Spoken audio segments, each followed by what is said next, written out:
Sa iba pang balita, naglabas ng abiso ang Isabela Provincial Scholarship para sa lahat ng renewal applicants kaugnay ng kanilang aplikasyon para sa academic year 2025-2026 ng first semester. Maaari nang tingnan ng mga aplikante ang status ng kanilang scholarship sa pamamagitan ng pagbisita sa opisyal na scholarship portal at pagpili sa renewal based on 2024-2025 first semester master list bago mag-login gamit ang kanilang rehistradong account. Ayon sa anunsyo, ang mga aplikasyon ang mga aplikasyong may markang approved ay nangangahulugang kompleto at na-verify na ang mga isinumiting dokumento. Samantala, ang mga may status na rejected ay mga kakulangan o kailangang itama sa kanilang mga dokumento. Inilabas din ang listahan ng mga aplikanteng may incomplete requirements sa pamamagitan ng isang Google Drive link upang kanilang maberipika. Binigyang diin na ang mga rejected applicants ay mayroong isang linggo upang mai-upload ang mga kulang at wastong dokumento.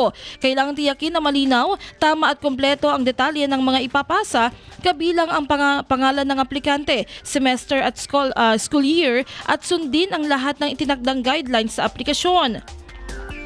Kabilang sa mga kinakailangang isumite ang first semester 2025-2026 assessment at certification of grades para sa second semester ng academic year 2024-2025.